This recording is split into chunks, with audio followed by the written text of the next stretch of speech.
The new Parkway Theater, where good food, diverse entertainment, and community create a place for everyone.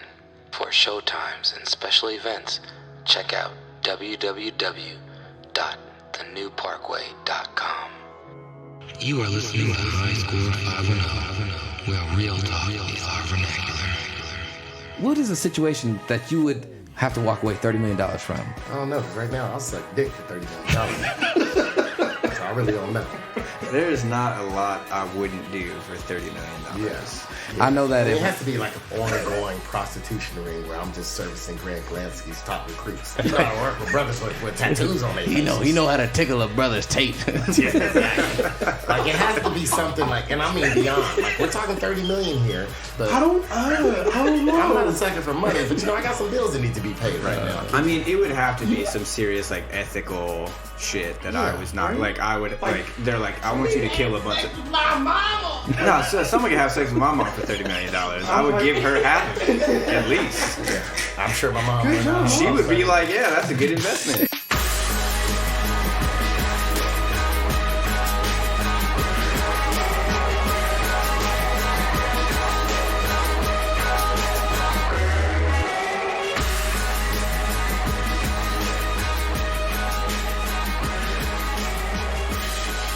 Dude, her list is long.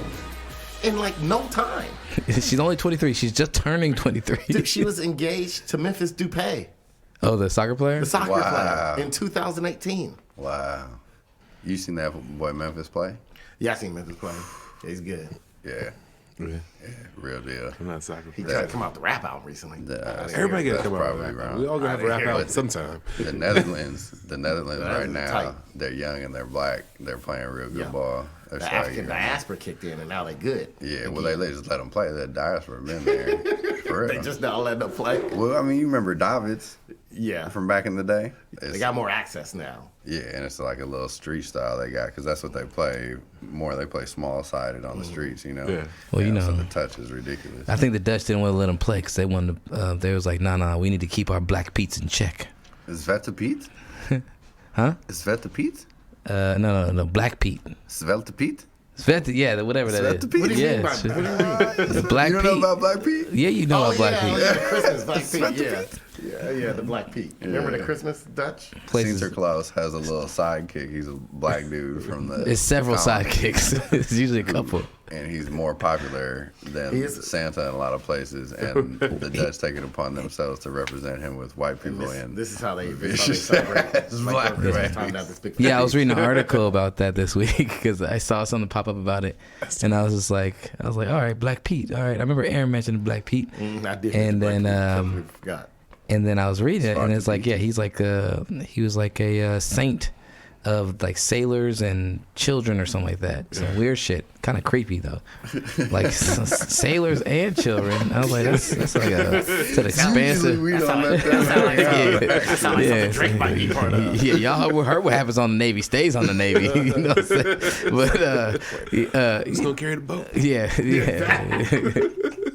But it was interesting, and so I don't know. But I read reading up on it. There was like a small neighborhood or a small town in Holland or wherever where they're like, we're not giving up our black Pete's. A lot of other places have slowly like weeded it out, and they understood promote it. But like a place in like Australia still does it because the Dutch that moved to Australia apparently they still do it. They're proud. They're proud. They know their history. But you know what's funny? And they say like, I don't see it's nothing about race. It's not to be racist. But apparently, Santa Claus he adopted This poor little nigger. the Negroes. I didn't know Santa Claus was married to Sandra Bullock. No.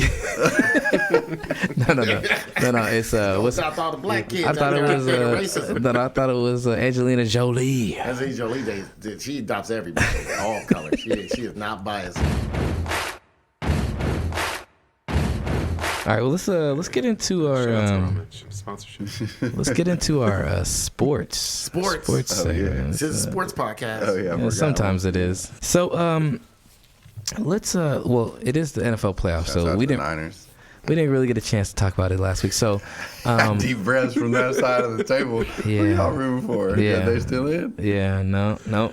Let's get into it. So NFL playoffs. We are in championship week now. So the games have all been played of the divisional round. Right now we have Kansas City in the AFC is going to be playing against the Tennessee Titans of Marcus Mariota. Ain't shit. Same like Derek Carr. Shout out to Tim's sponsorship. Right there, Tennessee Tiny Hands. And the NFC is the Green Bay Packers of Wisconsin will be playing, coming to Levi Stadium to play the San Francisco 49ers. Pencil them in. 49ers in the Super Bowl. Let's do it. Thanks to Green Bay. Ain't this a bitch?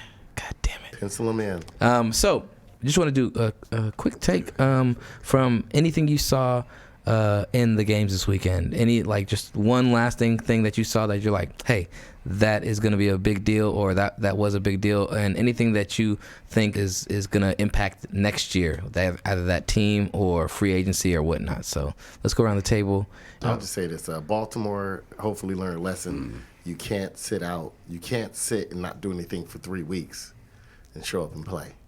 They took the last week off. None of the starters practiced the last week of the season or played. Then they had their bye, which they didn't practice. They practiced a little bit probably. And then they started practicing the week after. It's basically 3 weeks off.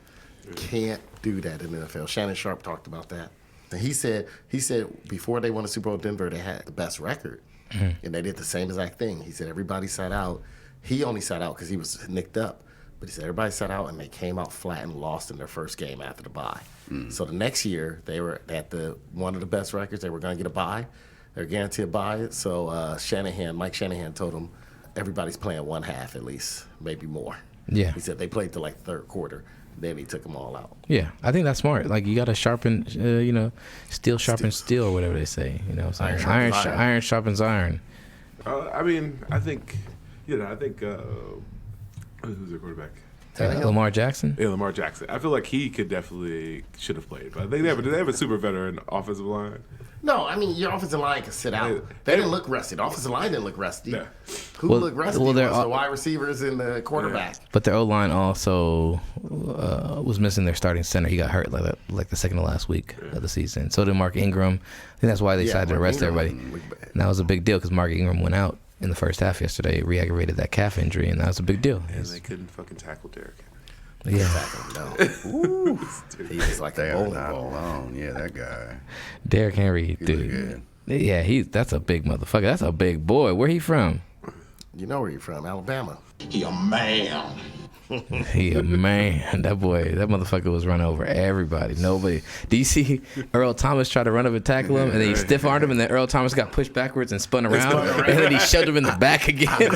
Honestly, I think Earl Thomas got bailed out because he kind of just went out of bounds. He could have kept pushing towards in his back, being directly over him. He just grabs his jersey and starts using him as a lead blocker. Just throws him into other people. Get out of my way. But that's Earl Thomas talked shit last week.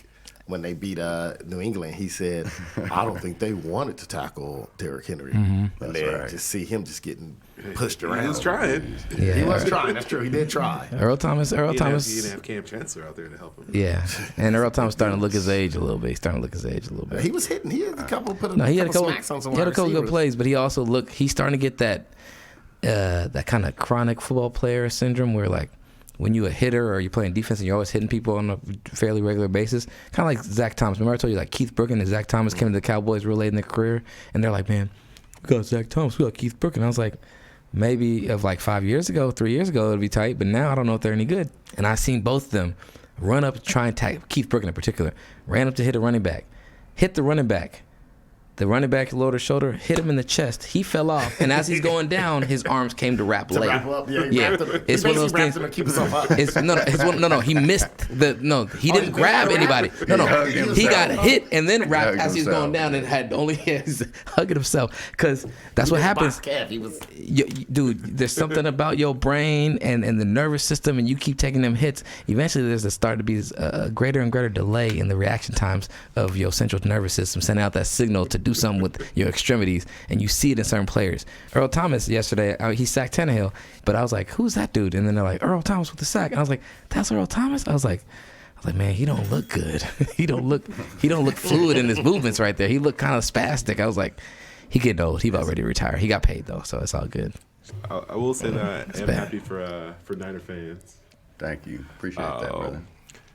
it's weird. Like they're real quiet when they're losing, right? Yeah, they are. But the most quiet. the level of entitlement once they're above 500 is crazy. It changes, yeah. It's crazy. So like they're Laker yeah. fans when they're winning, but like they're like Browns fans when they lose. No, like, no, it's crazy. yeah. No, see, the difference between them and Lake fans, Laker fans still be hollering when they're losing, too, for some weird ass reason. Yeah, they still act like they're the Lakers for some reason. But, I've never heard Joe Montana's name so much. Steve Young this dude, week. Like, it's not, like... Dude, I have never seen so much 49er gear in Berkeley Bowl. Man, I thought we was there. I was like, this is a Bloods neighborhood now, bro. What's going on? They've been in the playoffs in 7 years. I am, but you know, my 2020 resolution is not to hate on teams that are winning. So good luck, Niners. Pencil them into the Super Bowl because Green Bay ain't gonna show up next week. They got a dog. It's that speaking of running backs, Dalvin Cook, I'm a Florida State fan. He's a good running back. 18 yards on 9 carries. Right.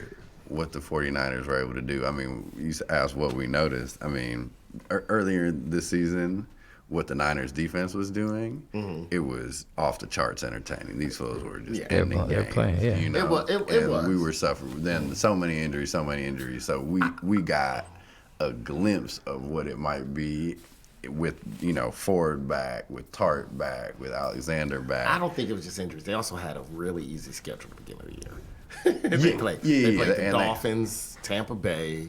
I mean, it was the opposite of murderer's row. But the injuries were we got into a tough as soon as they got to Seattle, they got hurt and they lost the first game to Seattle in Santa Clara. Right. Yeah, so it did, and then they kept getting hurt. So Darby, you are a lifelong Niners fan. I remember last time you were on, you were saying your dad used to have season tickets back in the day. No. Oh, that's Warriors tickets? Yeah. Okay. But you're a Niner fan, so growing up Niner fan. 84. Raiders were nowhere to be found. Yeah, they weren't around. Yeah. Shout out Cowboys sponsorship. Jerry Jones is a terrible person, by the way. But I would say so for you, what is it that you are looking? What's your biggest optimism going into the NFC Championship game for the 49ers? Then it's a win. I think we're gonna win. That's what I'm optimistic about. Do you just think it's gonna happen? I think Aaron Rodgers drank from the well here in Berkeley, California, so he's always going to be dangerous. He's one of the best to ever do it. But, again, I just feel like our defense got a taste of what it is to be healthy again. Mm-hmm. And I think it's like blood in the water for them. I think they're going to come out lathered up next week. Offense and Jimmy G, you can run the ball. It's kind of whack. They're running the ball. Our running backs are looking so good. Yeah. And it's to be able to have the luxury of 3 cats being able to rotate in there and get production is amazing. We were saying yesterday, if it's a regular ball right there, he's going to drop it every time. But if it's something crazy, it's just 40 yards down the field for the touchdown. If it's coming in wobbly and he has to go low or something, he's going to catch it. So, I don't know, maybe they can game plan that he's a little like bit more. The old 49er receiver. Brandon Lloyd. Who can only make spectacular catches. Couldn't catch a comeback route. Couldn't catch a drag route. But if you threw a jump ball to him where he had to go... Where he got to dive about 10 feet in the... What, you need me to go horizontal to the ground while I catch this ball? I'm going to catch it upside down. Yeah. But they also shut down Kittle. That's not going to happen the next 2 weeks. Yeah. I mean, I hope it is that we got 2 more games ahead of us. The Niners look good. I think they have been benefited that a lot of those first-round draft picks on the D-line set the tone. They're all coming into their own. And Nick Bosa has been a revelation to sorts of just being able to constantly create pressure and beat his man.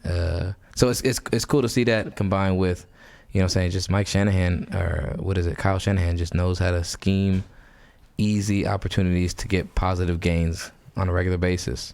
Is like noticeable. It's noticeable when you're able to run the ball for 4 or 5 yards every motherfucking time. The motions they do before 2 drives in a row that they were just. The motions they do before the ball is snapped, the actions they have as the ball's being handed off, with people crossing, people running behind the line of scrimmage, and just multiple running back sets is something that like not a lot of teams do. and it's difficult for defenses to get a read on. Some teams will, be able to stop it here and there, but at the same time, like it's something that's difficult. It slows down the decision-making process of the defense, so it gives you opportunities to more often than not get like positive plays, right? And then if your quarterback is just decent enough not to throw interceptions, you can scheme open easy, simple targets and easy reads for him, then, you're always going to be moving down the field. And that's the one thing the Niners have done all season is be able to at least move the 20s to the 20s. And they're always able to just manufacture points for the most part, unless Jimmy G's really off or, they've had some injuries and people have been banged up a little bit. But for like once they got Sanders, especially like another good route runner, it seems like they've just been slowly like getting better and better at just being able to matriculate when they need to, especially like in crunch time situations. So and finding ways to win too. Yeah, fuck the Niners. Win that by the last way, game in Seattle, the referees didn't call pass interference in the end zone. Yeah, fuck the Like Niners. last play. You can get it how you live, player. I think the Niners win it if they don't play Kansas City. Yeah, Yeah. they don't play Kansas City. I feel like Jimmy G's going to throw 2 interceptions, 2 crazy interceptions, They're not gonna and keep up. Mahomes is just going to run down the field or do his thing. That would be a fun ass Super Bowl though, for sure. It could be a fun Super Bowl. It's good that anybody could beat anybody who's in right now. That's true. The Titans have showed that they've beaten the Patriots in New England. They beat Baltimore after a year they had in Baltimore. I think anybody could beat anybody except for Green Bay beating the Niners. I think the Titans their fairy dust, their pixie dust has run out. They're not gonna win next week. They might. I mean, Their defense is pretty good. Their defense has been solid. they're healthy. They're But trending. no, I don't see it happening, bro. They're certainly trending. Bro, they're like the Jacksonville Jaguars or the Carolina Panthers from back like it was a '96 or whatever, where they made it to their respective championship games and they end up losing. They're playing above their head. People didn't really expect them to do what they're doing, But if you go against a team like if Kansas City, who gave up a 24-point lead to start the game, Yeah, that's scary. and then it's like, well, let's just score 8 drives in a row. That's a potent offense. Yeah, I also think Derrick Henry has also carried the ball like 178 times in the last 2 weeks. So that's like that is Emmitt Smith in them. That's what Dallas He's was. Eddie- He's after Emmitt Smith. He's Eddie George. He's Marshall Emmitt Faulk. Smith. Like they run people. in the Emmitt ground, Smith, like, when yeah, they I'm win it. saying when Dallas won his Super, remember Emmitt Smith, the first 2 Super Bowls with Jimmy Johnson. Like I remember one of the playoff games, he had 45 carries, and I remember they asked him like, "Oh, you gonna try to save him?" That's Jimmy Johnson. He said, "I'm gonna run him as much as I want to run him and can." And that's what you do. You run him. Yeah, no, I'm not saying. I'm just saying. Country strong too. Country strong. I know, but I'm just saying in the last 3 weeks he's had like over 30 carries a game. So Then he need 45 next week. I just saw the Cartman, not the whole episode, but that piece. Someone told me about it, but I never saw the what's the South Park episode when Cartman's got a team of slaves, College athletes, student athletes. Yeah, we'll call it. That was hilarious. So you got a mighty fine group of He workers was at the there. University of Colorado. How'd you get? You got mighty fine groups of slaves here, looking at the basketball team. I said, sir, these are our student athletes. Oh, yes, yeah, that's what student we call it. athletes. So these student athletes. How do you go out and get these student athletes and no one get mad at you? How do you get more of these student athletes? Right, they're not getting paid, right? They're student athletes, right? That was hilarious. My first time seeing it this morning. Yeah, bro. That made me think of that. Where did that come in the Because that's how playlist you order? treat. Yeah. Oh, where that Was come that- in order? was That was that- probably after after the first wake up, and then made it through the first time, and just This is when you were looking like, for okay, Asia let me get Akira. ready. No. I was like, okay, let me just watch a video lie here for a moment, then get out of bed and walk the dog. Then And see then that second Cartman wing in there with kicked that in. mustache. Just. And Cartman, that second wind kicked in, and then but that's what made me think about the running backs. You just go ahead and run them. That's how Brandon want to run them, like they student athletes. 'Cause Brandon do love college football. I'm gonna run. You run Derrick Henry and all these running backs like they student athletes. Man. Brandon, what are you thinking about tomorrow? I think Clemson's gonna. You got Clemson? You got Clemson. I got Clemson. Man, you see the points that LSU been Well, I'm saying they won the championship last year, right? Like their defensive line is not as good as it was last year, not as but good their as it was quarterback last year. is better than it was last year. You not see him all last year, all this year. I have nothing against it. I just think he get a little too hyped. Trevor Lawrence, you know what he Too reminds me hype. of? You don't see the He too the hyped. love this LSU quarterback. I felt like you know what when your boy Lamar Jackson, when he was in college, like he won the Heisman, he had to like kill on the field to get half the credit that Trevor Lawrence get. Because he went to Louisville. Look at him. He's like a 6'6", he was going against Clemson golden in there. boy. He was blonde-haired, Jesus-looking white boy. That's of course, the they thing. love him. He looked like Sunshine from Crimson Tide. Exactly. From not Crimson Tide. Exactly. The other Denzel Washington movie. He looks like a bulked up Sunshine He's buff. from He's Remember good. the Titans. He's good. You know where he remind me of? Andrew Luck, a guy that's really, really good, but I think he just get a little bit too much attention. Really, really good though. He good. Praise white Jesus. I don't think he's good enough to beat that LSU offense tomorrow. If you black of skin and full of sin, come forward. That LSU offense. Now, I will say that I hate Dabo Swinney. Oh my God. I like that Such a Swinney. degenerate. That's the one person I like on campus. You hear what he said about these fools getting paid? Talking about student athletes. He's like, oh, if they paid the players, I'd quit. I couldn't be a part Of course, of that. that's the coaches got to keep that money because if they get paid, the money come out their pockets. That's the only reason. I ain't got no problem with him saying that because he being honest. If they get paid, I'm gonna quit because I ain't gonna make the money I'm making now. Right now, I'm printing my own money. If I was in Dabo Swinney's shoes, I'd probably say the same thing. Don't pay these fools. Don't pay these student athletes. Don't pay these slaves. I mean, student athletes. I need these student athletes working hard for this.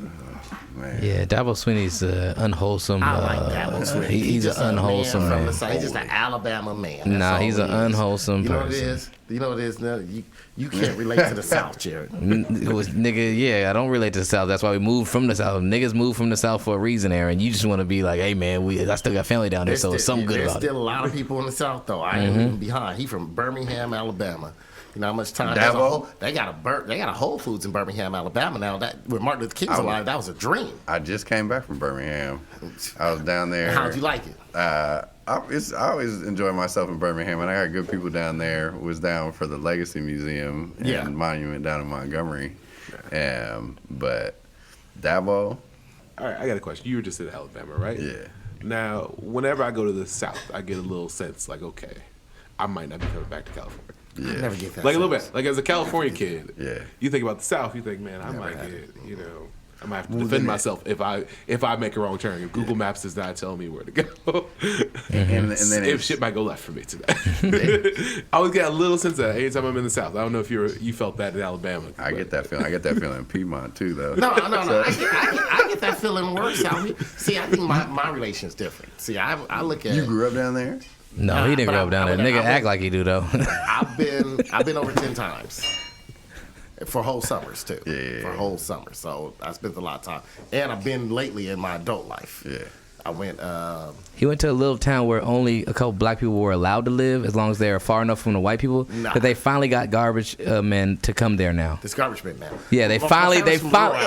Aaron. I understand what you're saying. I'm gonna cut Aaron off because I got to.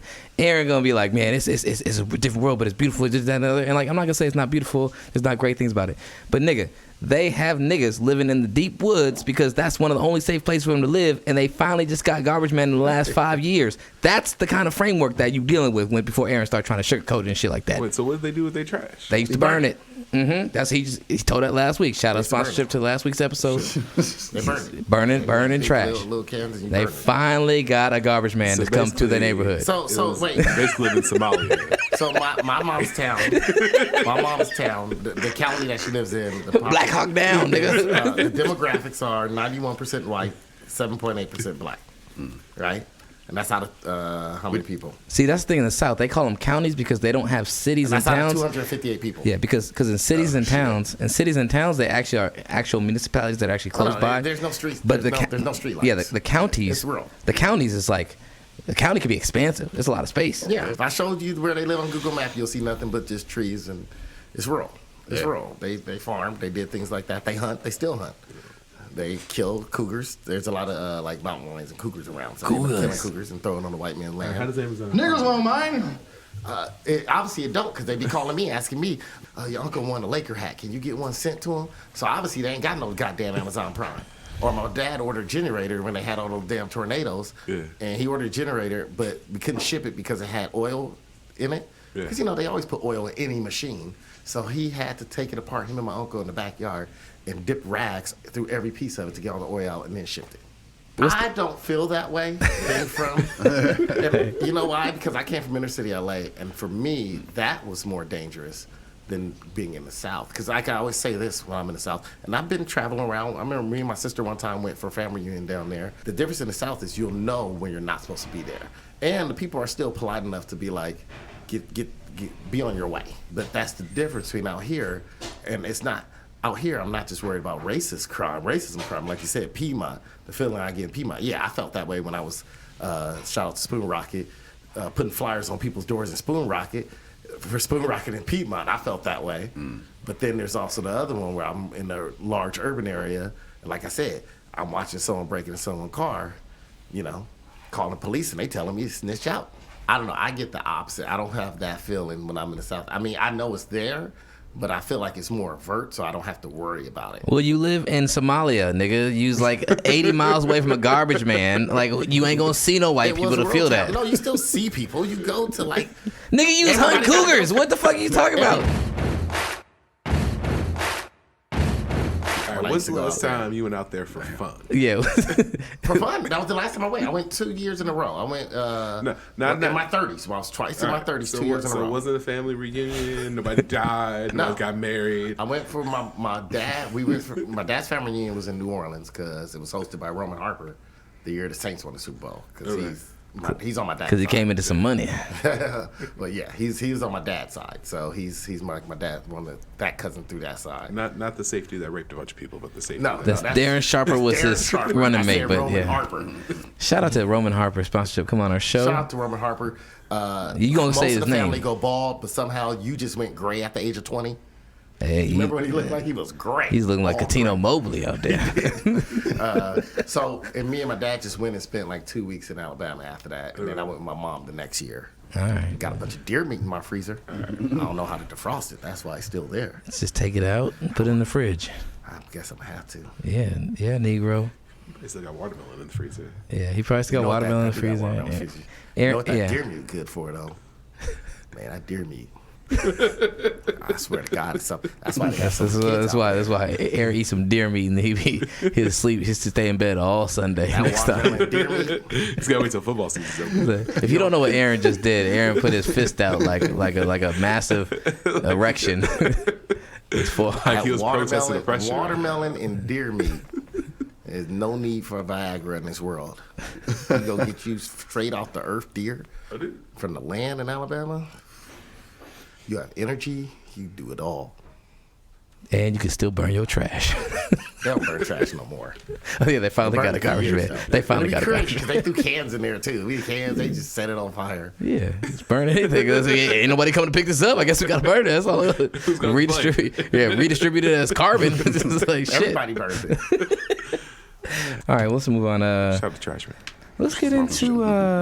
let's get into some of the drama this past week. So this past week, KD and Kendrick Perkins have been having quite the Twitter beef, going back and forth, trading jabs about one being, I guess, not a great player, and the other taking the easy way out and being a sucker for joining a team that was a record-setting championship team already. Can you give us a little more details on what was said? First of all, before we say anything KD related, I'm not going to get dragged into this argument again. I'm not going to say it. I'm not going to. KD making the greatest free agent decision of all time. I know you love it. Well, it started off. Kendrick Perkins tweeted out that Russell Westbrook is the best OKC player ever. All time. All time. Which I agree. And that's when... Best how? Like... Hey, he just said the best of all time. It's just like Jared it's and just that like It's like our listener. And I interpret the way Kendrick said it. Right. And then KD says, our starting center, Kendrick Perkins, averaged a whopping 2 and 3 points during that series. You played hard, though, champ. And then Kendrick Perkins goes in and says, like, oh, boy, you did the weakest move in NBA history, up on a team 3-1 in the Western Conference Finals, and then go join them the following season. Heart of a champion right there. Was that directly one after the other? They were going back and forth. It seemed like Kendrick got his string strummed right there because it sounded like pretty friendly, and then that's a whole different topic. Where did it end? Where did it go? Then KD said you got lower numbers than you played more significant minutes than other bigs in our team and got the lowest numbers out of them. Right. He talked about how many minutes he was playing. Yeah, how many minutes he played the game. He said he chased the championship with a team he joined up on late in his career. He said you just rode on the coattails to a championship in Boston. Because he was drafted by him. Right. So they was like, you just rode on the coattails. You didn't even do anything there either. Right, yeah. KD basically was just like, like on the finals MVP. Like I wasn't riding anybody's coattails. I was actually out here doing work. So yeah, my position, if you haven't heard the show before, is that was like the hardest decision to make, right? To leave a team that you got drafted by, you've been there for like 9 years. And then you say, you know what, this really is not going to work out. I'll be happier working with the best people. And I'm gonna go play in Golden State. I'm gonna get the same amount of money I would got anywhere else.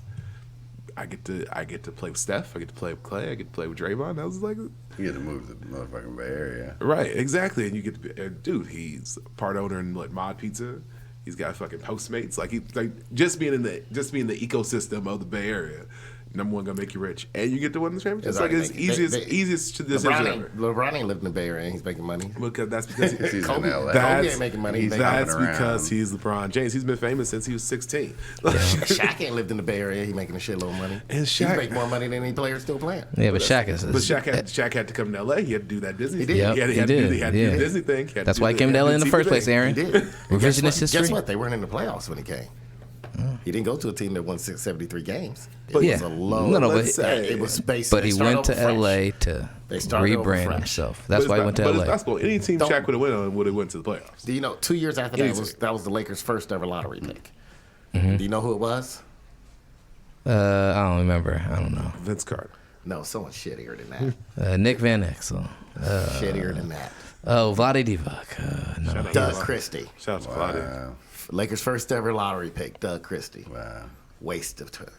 It was super funny because like I feel like it was the same argument people make when like athletes just say, "Man, you ain't never played the game," right? Like that's that one argument they always make when they know they lost the argument. Like anybody has an argument with KD, he's like, "Oh, well, you joined the Warriors." Like, Yeah, they always that's going to it. use that against him. Yeah, always. And because Like, it hurts always him. He's thin-skinned Well, about it. he's shown that. So then my question is KD's legacy, will it always be tarnished to you guys, or is it like Brandon, where it's going to be like, hey, he made the right decision and the player rights, but yada yada yada, like he hasn't been lowered in my eyes as a player. He's one of the nicest that's ever done it.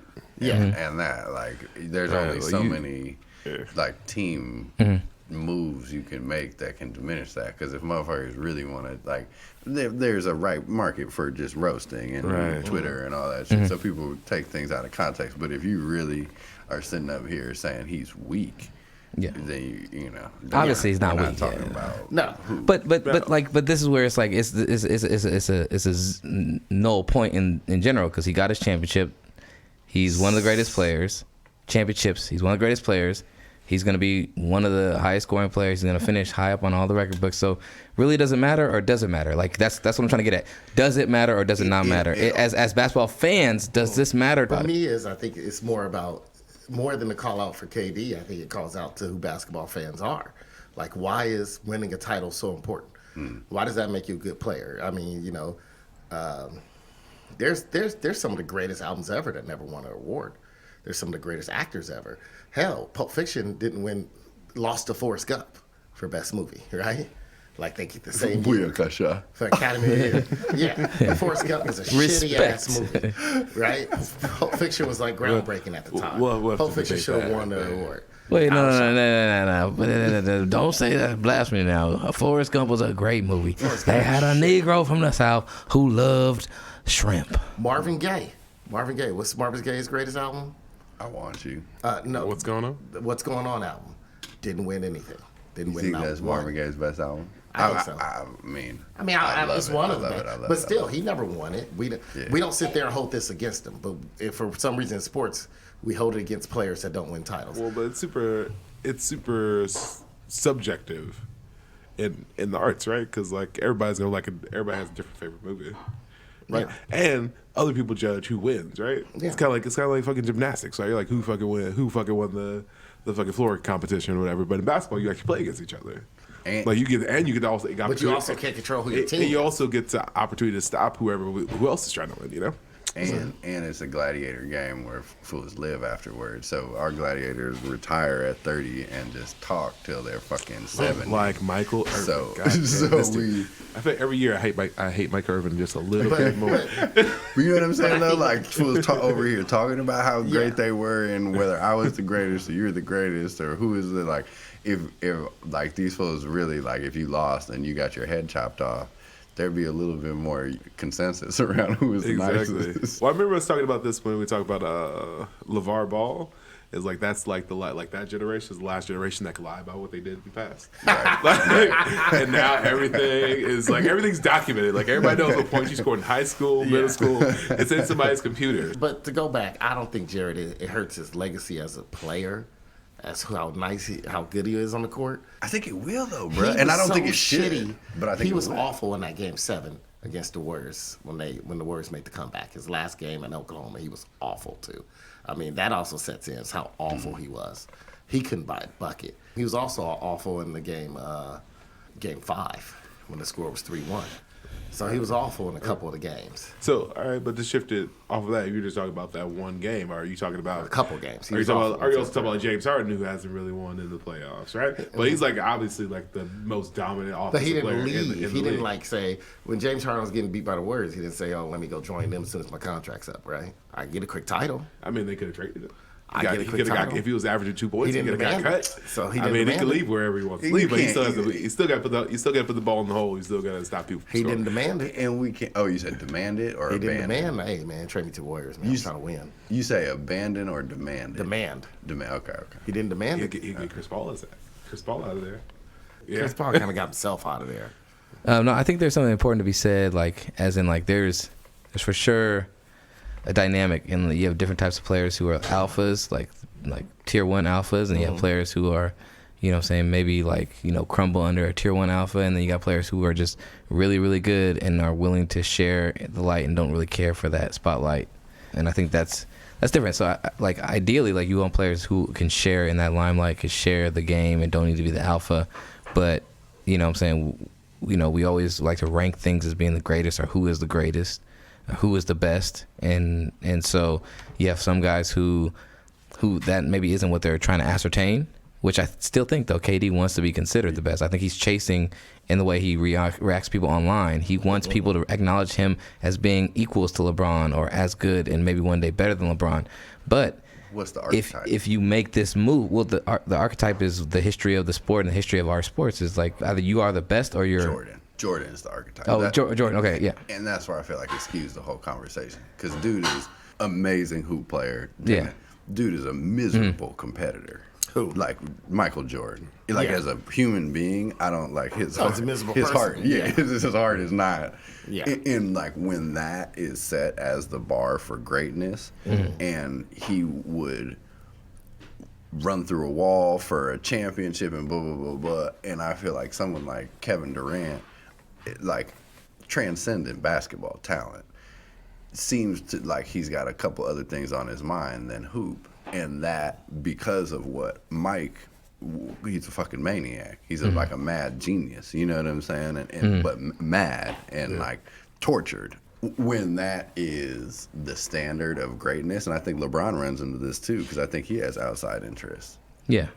Kobe was the closest one. Like, I also think. Well, nowadays you're also allowed to have more outside interests. You know what I'm saying? Like, athletes, that, you know, depending on what era, like athletes had, the outside interest was the job they had in the off season because they wasn't getting paid enough to have where they could just be paid that to play in that sport. Versus the whole marketing campaigns hadn't really fully evolved in the 80s into the 90s, and then it has exploded over the last 20, 25 years to where players now in industry and tech and ways of connecting with the fans has exploded in the last 20 years. So you have way more options for these players. So I think there is that difference in how you can grade or qualify like what they're doing and how they are evolving as people and players because of that. For me, if KD doesn't want to be considered the best, he doesn't act like it with just some of the behaviors of like him always having the egg accounts and responding to people online. And I get it. He wants to talk back to people. He wants to, like, you know, put his 2 cents in. He's a sensitive person, and that's fair and fine. But some of those behaviors of going back at people, especially online, who are trying to discredit you, you gotta look past those haters. Yeah. You gotta be able to look past, and that's where I think he wants to be considered the greatest. But him making that decision, I can understand why people will be like, it's hard for us to say that you will ever have been better than LeBron, even though you have as many titles as him now, or you have one less than him, right? One less. Because that's the main rival, that's the main competitor he's been going at. Is like, is he better than LeBron? Will he ever be considered better than LeBron? Probably not, because this is a big factor in that for me, is that he switched teams, went to the Warriors. Was I happy that he went to the Warriors? Yes. Was I happy that he won to help the Warriors win titles? Yeah, he yes. balled out. But as somebody who's gonna like just trying to objectively understand and like evaluate his legacy and what I think he wants his legacy to be, yeah, your legacy is gonna be tarnished by that move, unfortunately. But also, like, I agree with Brandon. That was a smart-ass move for him. He went to a place where he got to play with people he wanted to play with that were high quality, that could play with him, and they were the peak. They were one of the best teams ever put together, and they showed it on the court, and they achieved some things that no other teams were able to do, and that's dope. That's the only thing I'll defend KD on as far as online. Like, if somebody tags me in a post and somebody's talking about me and my life, and my family, my situation. They're talking about my family, I'll be like, man. I feel like anybody talks directly about me, like, I should be able to respond to. No, especially if they do it publicly. If you want to respond, you can respond. Yes, I don't think he's all for. But you also got to sensitive for that, like, because if he's taking his free time, if he's in some Uber, it's just like, all right. Yeah, but before Twitter, people would talk about, like, if people aren't on Twitter, they're still talking, like, we're talking about him. He probably don't listen to the show. Shout out to Kevin Durant, sponsorship, listen to our show. But people are talking about him regardless. And he's not on here worried about that. Like, at a certain point, Twitter, he has to be able to dissociate that. And I get it. He's growing up in a time where, you know what I'm saying, social media is a part of people's identity and cultural reference points. So it has more value. But, like, you got to be able to, like, shut that shit out and, like, let that shit go, because you got to be above that. Like, I don't think LeBron has his moments where he'll respond to things, but very rarely. He had that moment after he lost the finals where he got a little salty and was like, I'm going to go home and live my great life, and other people who are hating on me are going to go back to their shitty lives. You know what I'm saying? He's had his moments where he's cracked a little bit, but he hasn't been like consistently online, like trying to like snap back at people.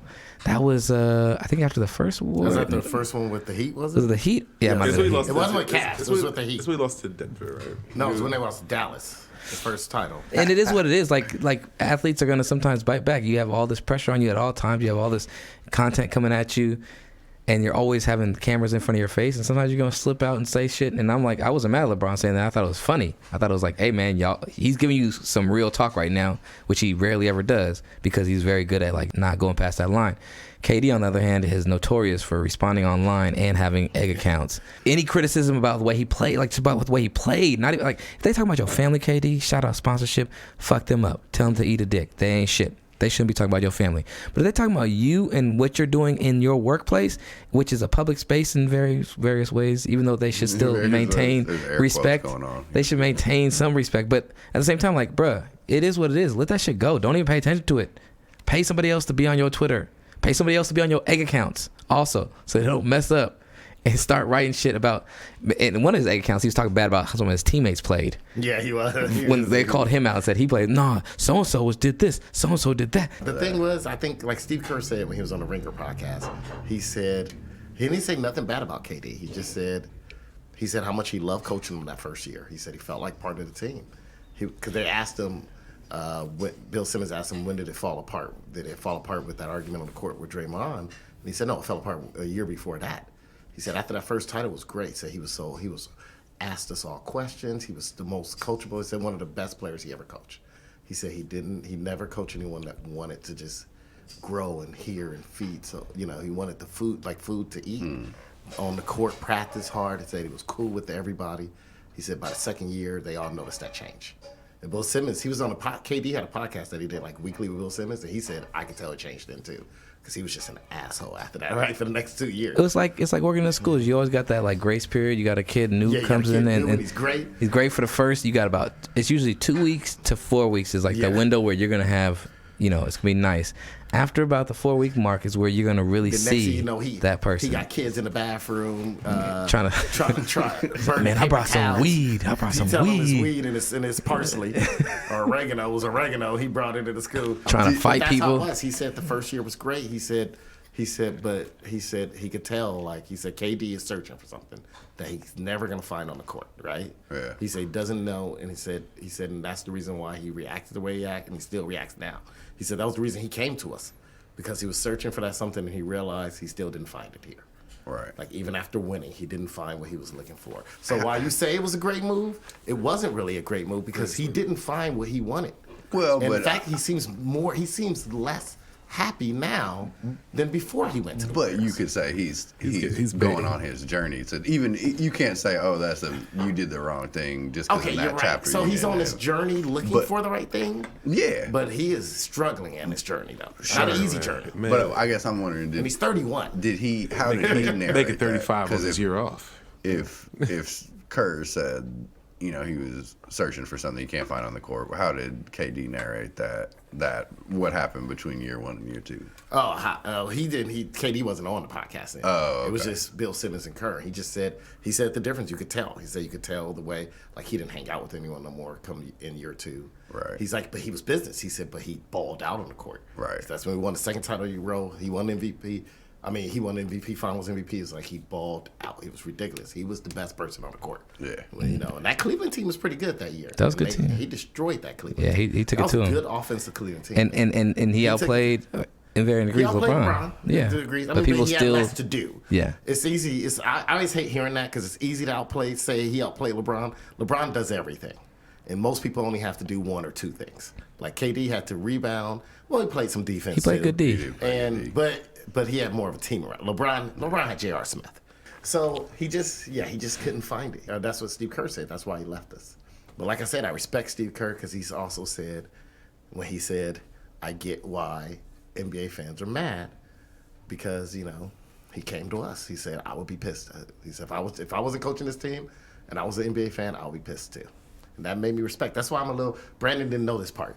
Brandon, I haven't been as hard on KD since Steve Kerr said that. It really eased me a lot. Yeah. That's good. Because for a while, I'm that's telling you, true. for a while, I was when it first happened, I was the most pissed off person you could probably. Yeah. You thought it was bad that I stole Domino's. Yeah, that was really bad. This was on that level. This is on that level. Like, if there could have been something at KD house I could have stole, like, I don't know, family emblem, I would have kept it in my pocket. Hold on, Aaron. What did you call it? A family emblem. This magic moment. I made it this long with only one. So Hey, shout out sponsorship. Hey, if you don't know what a magic moment is, it's where Aaron or anybody really misspeaks badly, but mainly just Aaron because he's really good at doing that. When he misspeaks in the vein of Magic Johnson, who also has a great way We of have doing to that. start testing whether or not Aaron can even say it. Yeah, See if he Aaron, gets it say, wrong. Aaron, I'm not saying it again. say heirloom. I'm not saying it again. Look, dude, I got a mix of Alabama, Sweetwater, Alabama, and Dixie Mill, Alabama, and South Central LA vernacular. Say Maruchan ramen. Maruchan, you know what that is. And if he's scrolling through Instagram, he's got dyslexia. Hey, you want to see my Instagram? You want to see my Instagram activity, Brandon? You're gonna be shocked.